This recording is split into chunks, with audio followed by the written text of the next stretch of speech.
नमस्कार। आप सुन रहे हैं द बॉलीवुड रेडियो और मैं हूं आपके साथ आकाश। दोस्तों, आज के इस पॉडकास्ट में किस्सा राज कपूर, वहीदा रहमान और फिल्म तीसरी कसम का।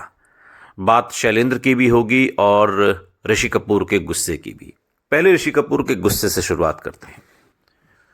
दिवंगत अभिनेता ऋषि कपूर के गुस्सैल स्वभाव के बारे में हर कोई जानता है, और अगर वो किसी के से गुस्सा हो जाएं, बैर पाल लें, तो मजाल है कि वो मान जाएं। अपनी ऑटोबायोग्राफी खुल्लम खुल्ला ऋषि कपूर अनसेंसर्ड में ऐसी ही एक नाराजगी का किस्सा अभिनेता ने लिखा है, जिसमें उन्होंने गीतकार जावेद अख्तर से अपनी नाराजगी जाहिर की थी। उन्होंने लिखा कि जावेद अख्तर ने उनके पिता राज कपूर पर गीतकार शैलेंद्र की अचानक हुई मौत का आरोप लगाया था, और इस बात से ऋषि कपूर काफी आहत थे और चाहते थे कि जावेद अख्तर सार्वजनिक तौर पर उनके पिता से माफी मांगे। ऋषि कपूर इस बात से काफी परेशान थे, क्योंकि जब राज कपूर पर यह आरोप लगा तब वो अपना बचाव करने के लिए जिंदा नहीं थे। आपको बता दें कि शैलेंद्र ने राज कपूर के साथ कई फिल्मों में काम किया था और दोनों बहुत अच्छे दोस्त थे। ऋषि कपूर ने अपनी किताब में बताया है कि शैलेंद्र को समर्पित एक टेलीविजन कार्यक्रम के दौरान जावेद अख्तर ने राज कपूर पर यह आरोप लगाया था। ऋषि कपूर ने अपनी किताब में लिखा कि जावेद ने मेरे पिता को गीतकार शैलेंद्र की मौत के लिए आरोपी ठहराया। मैं समझ नहीं पाया कि ऐसा क्यों कहा। शायद ये एपिसोड को मसालेदार बनाने के लिए किया गया हो। बहुत से लोगों ने मुझसे कहा कि मेरे पिता के बारे में उनके मन में हमेशा शिकायत रहती है। ऋषि कपूर ने जावेद अख्तर के आरोपों को याद करते हुए किताब में यह भी लिखा कि ऐसा क्यों हुआ था। फिल्म तीसरी कसम के कारण हुआ था, जिसे शैलेंद्र ने प्रोड्यूस किया था और इसमें राज कपूर और वहीदा रहमान ने अभिनय किया था। जावेद अख्तर ने दावा किया था कि शैलेंद्र की मृत्यु उनकी फिल्म तीसरी कसम, जो साल 1966 में आई, उसके दौरान बढ़े कर्ज की वजह से हुई थी। जिस फिल्म में मेरे पिता ने काम किया था, उन्होंने आरोप लगाया कि पापा ने फिल्म में देरी की, जिसकी वजह से शैलेंद्र पर कर्ज का बोझ बढ़ गया। वो लिखते हैं कि मुझे आश्चर्य है कि वो किस कर्ज का जिक्र कर रहे हैं, क्योंकि मेरे पिता ने हर चीज़ के लिए भुगतान किया था और उन्हें फिल्म के लिए भी भुगतान किया गया था, और यहाँ तक कि उन्होंने अपने पैसे से फिल्म पूरी भी की। ऋषि कपूर आगे लिखते हैं कि राज कपूर ने वास्तव में शैलेंद्र का कर्ज चुकाया था। मेरे पिता ने शैलेंद्र के अस्पताल के बिलों का भुगतान करने का जिम्मा उठाया, उनके सभी कर्ज चुका दिए। मैंने के यानी राज कपूर के साथ काम करने वाले सभी वरिष्ठ लोगों से इसकी जांच की है। जावेद अख्तर के आरोप बेबुनियाद हैं। मैंने अपनी मां से इसके बारे में पूछा है। मैंने उस समय आसपास मौजूद सभी लोगों से पूछताछ की है। ऋषि कपूर को उम्मीद थी कि जावेद अख्तर सार्वजनिक रूप से माफी मांगेंगे, और उन्होंने अपनी किताब में लिखा भी कि मुझे लगता है कि जावेद अख्तर को अपने मानहानिकारक बयान के लिए सार्वजनिक रूप से माफी मांगनी चाहिए, या फिर पर्याप्त सबूत देने चाहिए कि मेरे पिता का शैलेंद्र की मौत से कोई लेना देना है। इस बात का जिक्र उन्होंने किया। ये नाराजगी, ये गुस्सा जताया। दरअसल फिल्म तीसरी कसम के स्टूडियो में फिल्माई गई थी। इस फिल्म में एक बैलगाड़ी का इस्तेमाल बहुत किया गया था, और इसके लिए एक बैलगाड़ी, बैल और एक गाड़ीवान की व्यवस्था बिहार के फॉरबिसगंज से तब की गई थी, और गाड़ीवान को बैल और गाड़ी के साथ स्टूडियो में रहने की व्यवस्था भी की गई थी। शैलेंद्र के बेटे दिनेश और बेटी अमला बात के दिनों में एक इंटरव्यू में बताते हैं कि तब वो 5-7 साल के रहे होंगे। वो स्कूल से आकर स्टूडियो शूटिंग देखने पहुंच जाते थे। फिल्म के एक सीन में बैलगाड़ी में वहीदा रहमान बैठी हैं, गाना बज रहा है, लाली लाली डोलिया में लाली रे दुल्हनिया, पिया की प्यारी भोली भाली रे दुल्हनिया, और गांव के बच्चे गाड़ी के पीछे पीछे भाग रहे हैं। इन बच्चों में शैलेंद्र के 3 बच्चे भी हैं, अगर आपने फिल्म देखी हो।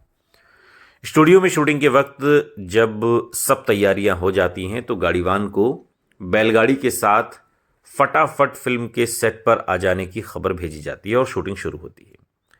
कामकाज ठीक चल रहा था, लेकिन एक दिन जब सारी तैयारियां हो गईं, वहीदा रहमान और राज कपूर आ गए तो गाड़ीवान के पास सेट पर आ जाने की खबर आई। गाड़ीवान रोई सी सूरत बनाकर बोला, साहब गाड़ी न ला सकत, बैल मर गयो। शूटिंग की तैयारी में जुटे शैलेंद्र को जब गाड़ीवान की बात बताई गई तो वो दौड़े दौड़े गाड़ीवान के पास गए। शैलेंद्र समझ गए कि ये सब गाड़ीवान की शरारत है।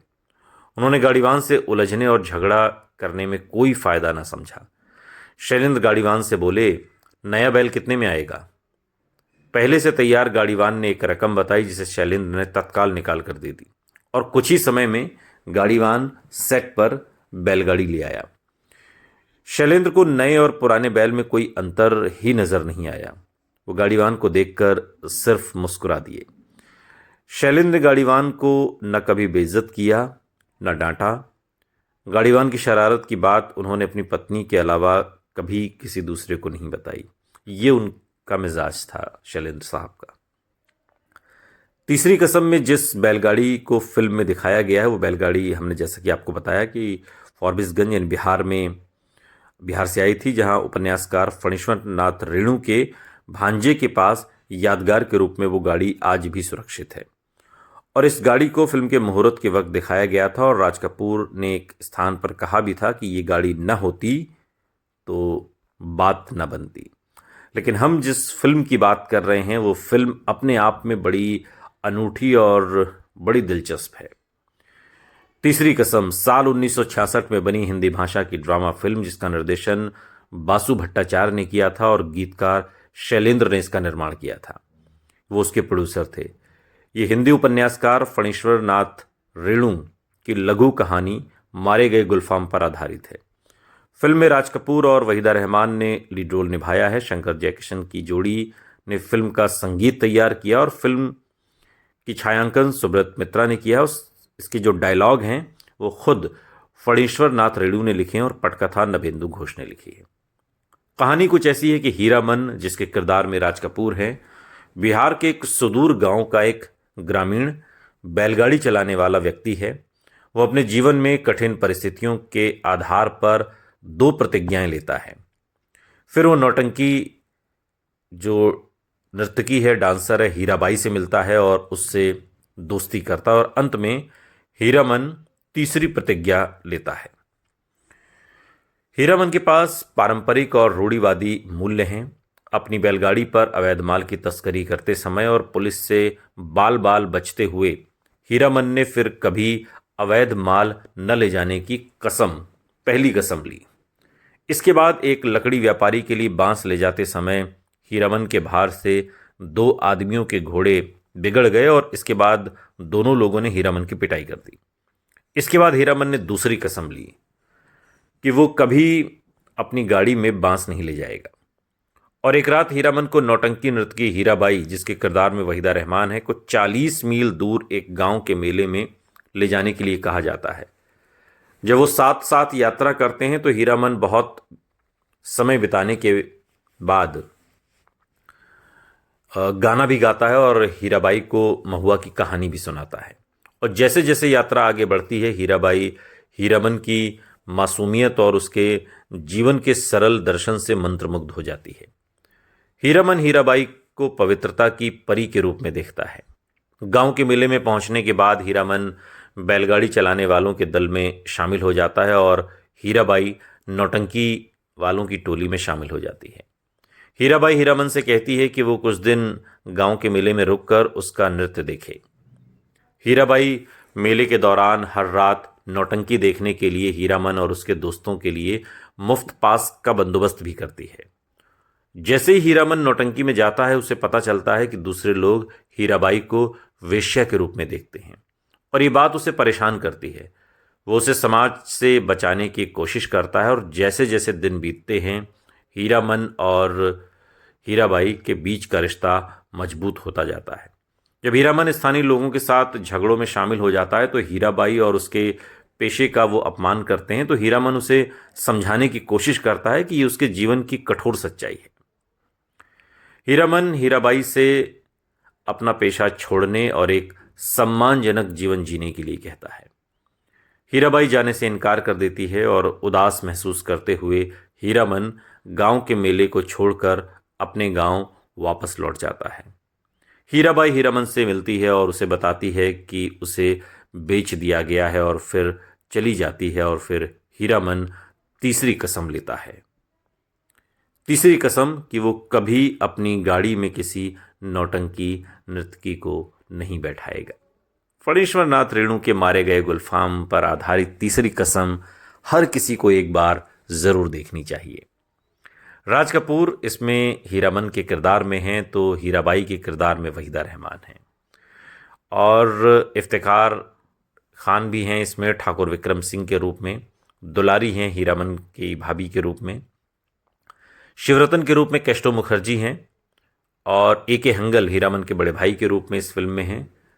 और साथ ही इस फिल्म में नवेंदु घोष, विश्व मेहरा और बी पेरीरा, ये तमाम लोग इस फिल्म का हिस्सा हैं और वो धीरे धीरे इस फिल्म में नज़र भी आते हैं।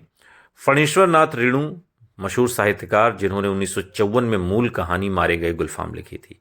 इसी कहानी पर ये आधारित फिल्म है जो हमें तीसरी कसम के रूप में देखने को मिली। और इस फिल्म के सभी गीत शैलेंद्र और हसरत जयपुरी ने लिखे, और लता मंगेशकर और का गाया गीत है कि आज आ भी जा, और या फिर चलत मुसाफिर मोहलियो रे, ये मन्ना डे की आवाज़ में है।